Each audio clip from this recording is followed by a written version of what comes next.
Hello दोस्तों, mains answer writing के session में आप सभी का स्वागत है। इस सेशन में हम GS3 के 3 इंपॉर्टेंट क्वेश्चंस को डिस्कस करेंगे जो कि होंगे 4 मार्कर, 8 मार्कर और 20 मार्कर के।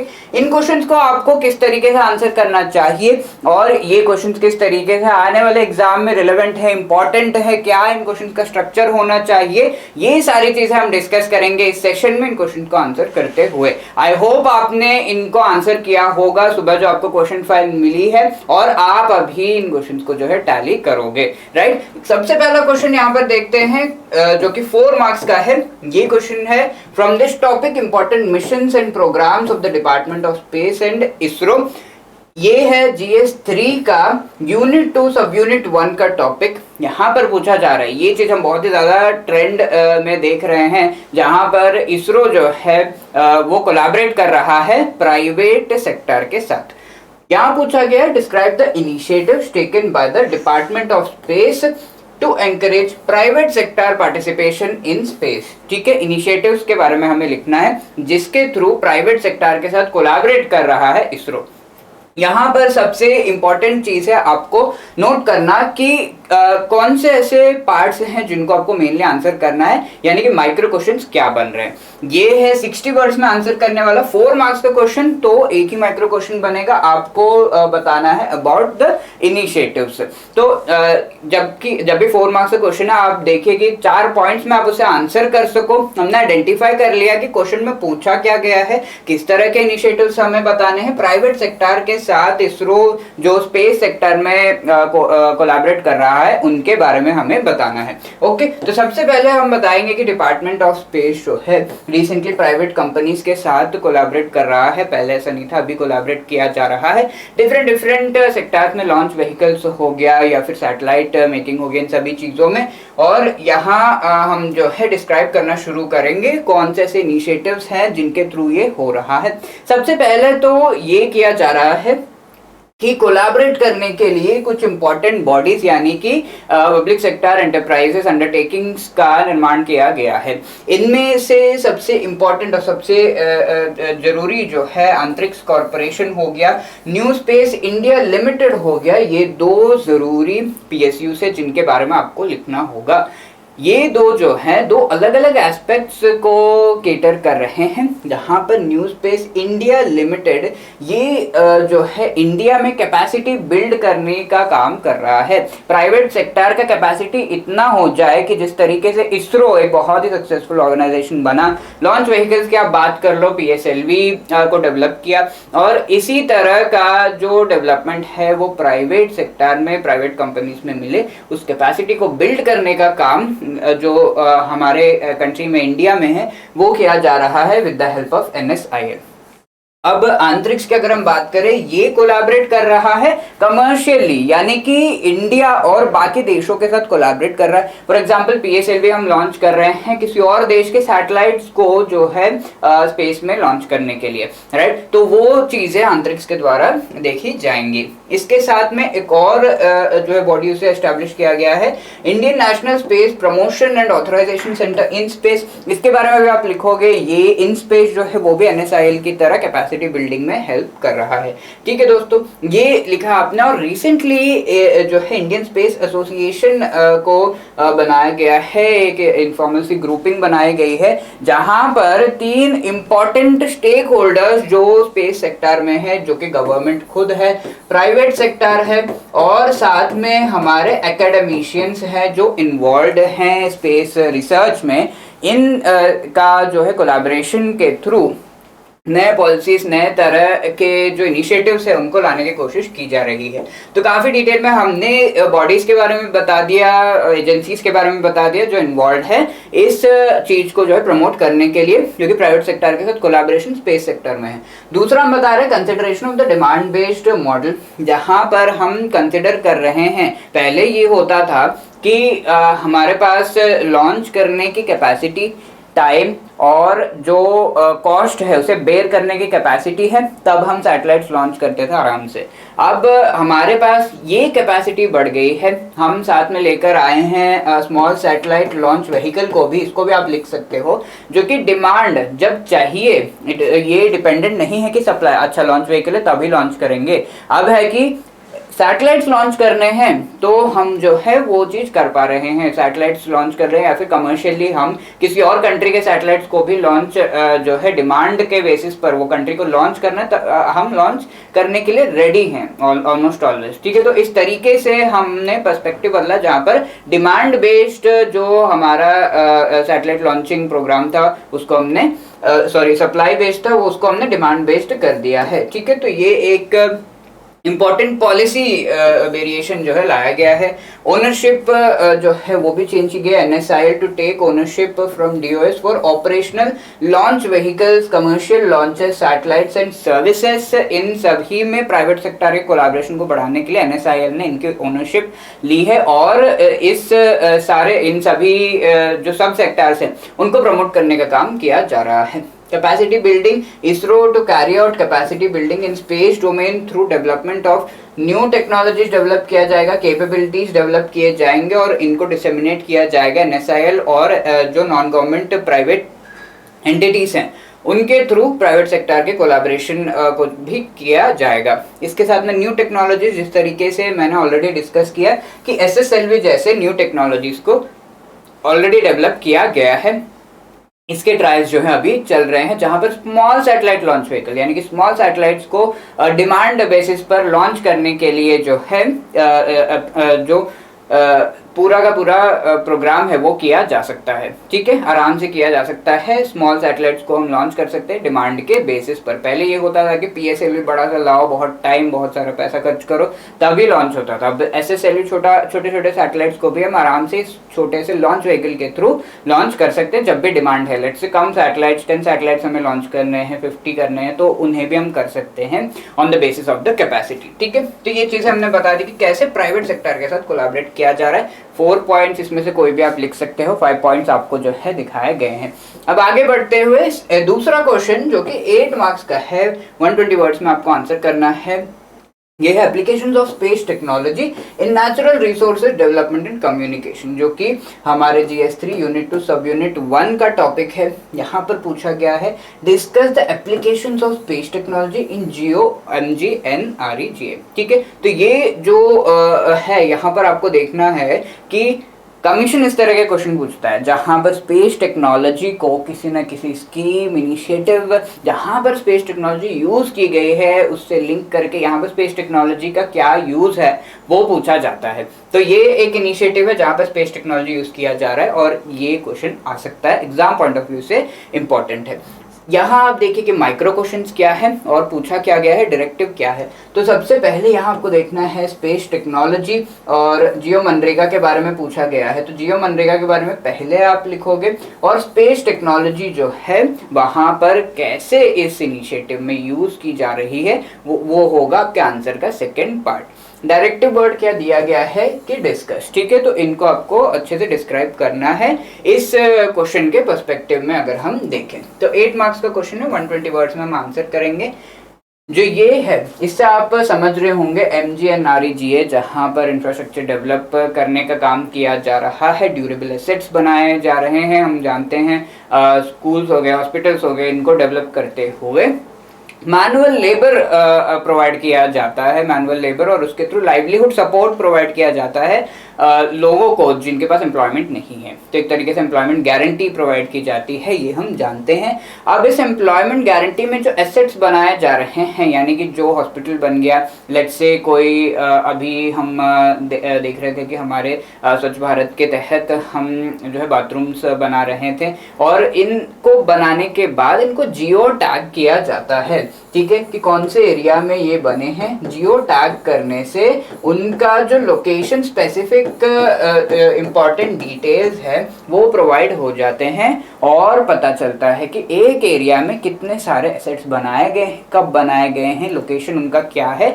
ये सारा जो है एक पोर्टल पर अपलोड किया जाता है ताकि ट्रांसपेरेंसी बढ़ जाए कि ये चीजें की गई हैं, इनको जियो टैग किया गया है, ट्रांसपेरेंटली आप उस पोर्टल पे देख लो, ठीक है। तो ये मेन एम है, ठीक है, वो हमने यहाँ पर डिस्कस किया। इस यहाँ पर हम बता रहे हैं it is a unique Endeavour. कौन से मिनिस्ट्री का? Ministry of rural development in association with national remote sensing centre, जो कि इसरो के अंडर काम करता है। ISRO and national informatics centre. तो यहाँ national remote sensing centre collaborate कर रहा है कि लोकेशन जो अलग अलग एसेट्स का है वो प्रोवाइड हो सके स्पेस टेक्नोलॉजी के थ्रू। अब इस लोकेशन को डिस्प्ले करना है पोर्टल पर, तो वहां पर आ जाता है रोल हमारा नेशनल इंफॉर्मेटिक्स सेंटर NIC का, पोर्टल को डेवलप करने से रिलेटेड, जो वेबसाइट है उसको डेवलप करने से रिलेटेड, और जो प्लेटफॉर्म है उसको डेवलप करने से रिलेटेड। GIS के बारे में हम बता रहे हैं, computer based tool for mapping and analysing geographic terrain and offers scientific choices of development work suitable to the area. ठीक है, जियो मनरेगा के बारे में हमने इस तरीके से बता दिया, और इसमें GIS जो है जियोग्राफिकल इंडिकेशन को यूज किया जा रहा है, जियोग्राफिकल जो इंफॉर्मेशन है उसे प्रोवाइड किया जा रहा है। एप्लीकेशंस क्या है? सबसे पहली चीज यहाँ पर है जियो रेफरेंसिंग, जहाँ पर लोकेशन असाइन किया जाता है जियोग्राफिकल ऑब्जेक्ट्स को, रेफरेंस प्रोवाइड किया जाता है सैटेलाइट के through, location based information provide की जाती है कि इस लैटिट्यूड और लॉन्गिट्यूड पर आपको ये एसेट मिलेगा, और उसे जो है उस तरीके से टैग किया जाता है। आगे इसकी टैगिंग होती है। Geotagging is the process of appending geographic coordinates to the asset related media based on the location of the device for geotagging. ठीक है, तो यहाँ पर जो एसेट्स है उनको जियो टैग किया जाता है, लोकेशन बेस्ड इंफॉर्मेशन जो है उससे लिंक किया जाता है। ठीक है, इसके साथ GIS मैपिंग, अब अलग अलग जो एसेट्स हैं, अलग अलग जो इंफ्रास्ट्रक्चर उसे बना दिया गया है, एक एरिया में कितना इंफ्रास्ट्रक्चर है उसे मैप करना पड़ेगा, तो वो मैपिंग की जाती है थ्रू GIS मैपिंग, जहां पर digital data of this assets जो है और मैप्स हो गए, सैटेलाइट इमेजेस हो गए, उन सभी को यूज किया जाता है। अब इस डेटा को डिसेमिनेट करना होगा, यानी कि जैसा कि मैंने कहा किसी वेबसाइट पर, प्लेटफॉर्म पर इसे डिस्प्ले करना होगा ताकि ट्रांसपेरेंसी बढ़े। वो डिसेमिनेशन किया जाता है भुवन जियो MGNREGA पोर्टल के थ्रू। ऑल्सो युक्त धारा जियोस्पेशियल प्लानिंग पोर्टल है, जहां पर जो है अलग अलग ministries geographical location of these planned assets वो देख सकते हैं। तो इन पोर्टल्स के बारे में हमने बता दिया जो कि डेवलप किए जा रहे हैं, जहां पर सैटेलाइट इमेजिंग और इन अलग अलग एसेट्स का लोकेशन प्रोवाइड कर दिया जाएगा। तो इस तरीके से आप इसको आंसर कर सकते हो। एंड एंड में छोटा सा conclusion, space technology is widely used in space based application of this. ठीक है, सिंपल सा आप लिख सकते हो। थर्ड क्वेश्चन देखिए, 400 वर्ड्स में 20 मार्क्स का। यहाँ पर ये पूछा जा रहा है, from development in energy sector such as hydro power, non conventional sources of energy and nuclear energy. ठीक है, तो ये टॉपिक है GS3 यूनिट 2 सब यूनिट 2 का। क्वेश्चन है, describe the potential and limitations of nuclear power development in India. तो इस क्वेश्चन को अगर हम ब्रेक करें, क्या क्या पूछा गया है? पोटेंशियल पूछा गया है, लिमिटेशंस पूछा गया है। सबसे पहले आप बताओगे न्यूक्लियर पावर डेवलपमेंट इंडिया में जो है उसके बारे में, ये पहली चीज है। दूसरा जो है पोटेंशियल, और तीसरा लिमिटेशंस और उनको कैसे ओवरकम करना है, वो चौथा पार्ट हमारा बन जाएगा। तो सबसे पहले न्यूक्लियर एनर्जी, इसके बारे में हम बताएंगे बेसिक से कि इसे एक्सट्रैक्ट किया जाता है। न्यूक्लियर एनर्जी की जब भी हम बात करें तो फिशन और फ्यूजन के थ्रू इसे एक्सट्रैक्ट किया जाता है, ये हमने बता दिया। फिर हम ये बता रहे हैं कि पोटेंशियल क्या है इंडिया में न्यूक्लियर एनर्जी को एक्सट्रैक्ट करने का, जो कि न्यूक्लियर फ्यूजन के थ्रू किया जाता है। तो सबसे इनिशियली हम बताएंगे कि इंडिजिनसली डेवलप किया जा सकता है, और न्यूक्लियर जो ये फ्यूल है, पावर है, उसे हम जनरेट कर सकते हैं। न्यूक्लियर ओर्स इंडिया में क्योंकि अवेलेबल हैं, total of 78,000 tons of uranium. तो ये पोटेंशियल को डिफाइन कर रहा है, जहां पर हम फ्यूल एंड न्यूक्लियर ओर्स के बारे में बात कर रहे हैं कि इनको यूज किया जा सकता है। यूरेनियम तो है, बहुत ज़्यादा नहीं है बट है। इसके साथ थोरियम जो है वो यूज किया जा सकता है, जो कि काफी मात्रा में इंडिया में आपको देखने को मिलेगा। और ये अलग अलग वेस में, जहाँ पर प्रेशराइज्ड हैवी वाटर रिएक्टर्स का हम यूज कर रहे हैं, फास्ट ब्रीडर रिएक्टर्स का हम यूज कर रहे हैं, और उनके थ्रू हम इन फ्यूल्स को यूज कर सकते हैं। और भी ज्यादा जो है पोटेंशियल के बारे में हम बताते हुए यहाँ पर कह रहे हैं 420 गीगावाट ईयर्स तक जो है इतनी कैपेसिटी जो है इसकी प्रोवाइड की जा सकती है।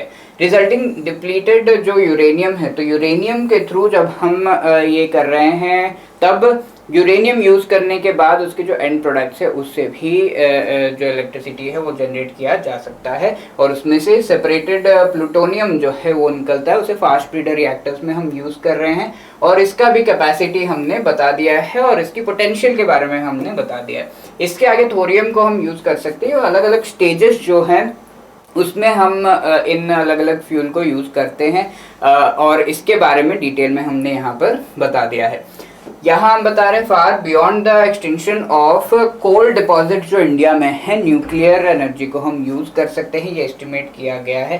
प्रेजेंटली कितने रिएक्टर्स हैं उसके बारे में आप बता सकते हो। तो इस तरीके से हमने पोटेंशियल बता दिया। अब लिमिटेशंस बता रहे हैं न्यूक्लियर पावर इंडिया में जो है उसका। सबसे पहली चीज़ हमें ध्यान में रखनी है कि नेचुरल यूरेनियम इंडिया में काफ़ी कम अवेलेबल है। यूरेनियम के थ्रू फर्स्ट स्टेज जो प्रोडक्शन ऑफ एनर्जी है वो हम करते हैं इस पूरे प्रोसेस में, जैसा कि हमने देखा, और यहाँ यूरेनियम की अवेलेबिलिटी और जो इंडिया में है वो कम है, तो हमें या तो इम्पोर्ट करना होगा या फिर जो है कोई और मेथड हमें यूज़ करना होगा जहाँ पर हम कैपेसिटी डेवलप करेंगे, थोरियम से हम जो है बना सकते हैं एनर्जी। जियोपॉलिटिकल सर्कमस्टांसेस के वजह से न्यूक्लियर फ्यूल इंडिया को प्रोवाइड नहीं हो पा रहा है, ये हम कह सकते हैं। जैसे कि चाइना जो है काफ़ी ज़्यादा आगे है इन चीज़ों में, और चाइना ऑब्वियसली इंडिया को ये न्यूक्लियर जो है ये एक सेंसिटिव चीज़ है, और चाइना इंडिया को उस चीज़ में सपोर्ट नहीं करेगा कि न्यूक्लियर एनर्जी डेवलप करे, न्यूक्लियर फ्यूल जो है वो प्रोवाइड कर पाए। टेक्नोलॉजिकल लैग है जहाँ पर हम थोरियम से एक्सट्रैक्ट अभी कर नहीं पा रहे हैं, ऑब्वियसली इसके वजह से थोरियम रिजर्व्स को हम बहुत ज़्यादा यूज़ नहीं कर पा रहे हैं। हाई कॉस्ट है इस तरह के जो इलेक्ट्रिसिटी को प्रोड्यूस करने का in comparison to coal, thermal और हाइड्रो बेस्ड पावर जनरेशन जो है उसको अगर हम कंपेयर करें। मोनोपोलाइजेशन है इस सेक्टर में जहां पर ओनली गवर्नमेंट एंटिटीज जो है वो ही वर्क कर सकते हैं इस एटॉमिक एनर्जी और न्यूक्लियर पावर जनरेशन के सेक्टर में। प्राइवेट एंटिटीज को बिल्कुल भी जो है इस सेक्टर में घुसने का अभी तक जो है परमिशन नहीं है। और न्यूक्लियर वेस्ट जो प्रोड्यूस होता है उसको डिस्पोज करने से रिलेटेड उसकी वजह से जो रेडिएशन से उसका डर जो होता है लोगों में, और इस वजह से कई सारे न्यूक्लियर प्लांट्स को एस्टैब्लिश करने के खिलाफ मोर्चे खड़े कर दिए जाते हैं। तो ये सारी चीज़ें इश्यूज है। अब मेजर्स तो पूछे नहीं गए हैं बट हमें लिखने हैं, तो मेजर्स क्या लिए जा सकते हैं? इंटरनेशनल कोऑपरेशन को हम बढ़ा सकते हैं, पब्लिक अवेयरनेस को बढ़ाना है कि इसको जो है बहुत ही अच्छे तरीके से मेंटेन किया जाएगा, और इसकी कैपेसिटी हम डेवलप कर चुके हैं, इसी वजह से न्यूक्लियर रिएक्टर एस्टैब्लिश कर रहे हैं आपके एरिया के पास में। तो डरने की बिल्कुल बात नहीं है और आपको जो है प्रोटेस्ट नहीं करना चाहिए। तो ये अवेयरनेस क्रिएट करना है। लिमिटेड प्राइवेट पार्टिसिपेशन को एंकरेज करना है, जहाँ पर लिमिटेड वे में स्ट्रेटेजिक जो एस्पेक्ट्स है उनको साइड में रखते हुए, मिलिट्री एस्पेक्ट्स को साइड में रखते हुए हम लिमिटेड जो सिविल जो हम कह सकते हैं कि एनर्जी प्रोड्यूस करने के लिए, न्यूक्लियर जो पावर है उसको प्रोड्यूस करने के लिए हम प्राइवेट सेक्टर के साथ कोलैबोरेट कर सकते हैं। रिसर्च एंड डेवलपमेंट को और फर्दर करना है ताकि हम टेक्नोलॉजी डेवलप कर सके और अच्छे से जो हमारे पास रिसोर्सेज है, फ्यूल है, उसे यूज़ कर सके। राइट दोस्तों, ये सारी चीज़ें हमने बताई किस तरीके से हमें इनको जो भी हमारे लिमिटेशन है उनको ओवरकम करना है। न्यूक्लियर एनर्जी के ह्यूज पोटेंशियल है with respect to fossil fuels, और इसको हमें यूज़ करना चाहिए। इंडिया के सेल्फ रिलायंस के तरफ ये न्यूक्लियर एनर्जी हमें हेल्प कर सकता है। कोल पर, ऑयल पर हम जो डिपेंडेंट है, ये चीज़ें जो है कम हो सकती हैं। राइट दोस्तों, ये हमने इस तरीके से 3 क्वेश्चंस को आंसर किया। इसके साथ में मैं आपको याद दिला दूं कि आपके प्रीलिम्स एग्जाम के प्रिपरेशन का बहुत इंपॉर्टेंट पार्ट है मॉक टेस्ट, और हम प्रोवाइड कर रहे हैं प्रीलिम्स टेस्ट सीरीज, जहाँ पर complete test series, previous year questions की पीडीएफ, करंट अफेयर्स मैगजीन हो गया, हिमाचल जीके का मॉड्यूल है, और लाइव रिविजन सेशंस आपको प्रोवाइड किए जा रहे हैं just for 800 rupees as part of this test series. इसके साथ अगर आपको लगता है कि आपके प्रिपरेशन और भी बेटर करनी है, आपको कुछ सब्जेक्ट्स आपने अच्छे से नहीं पढ़ रखे हैं, मटेरियल आपको प्रोवाइडेड नहीं है, तो आप हमारे पावर पैक कोर्स को ऑप्ट कर सकते हैं, जहां पर आपको complete GS module, prelims test series, CSAT का मॉड्यूल, स्पेशल हिमाचल जीके और कंप्लीट करंट अफेयर्स प्रोवाइड किए जा रहे 2400 रुपीज़ में। राइट दोस्तों, आई होप इसके साथ में आपको समझ में आया होगा कि कैसे इन क्वेश्चंस को आंसर करना चाहिए, और ये सेशन आपके लिए काफ़ी हेल्पफुल होगा। अपना फीडबैक देना मत भूलिएगा कमेंट सेक्शन में, और इसके साथ मैं एंड करता हूँ इस सेशन को। Thank you so much. जय हिंद।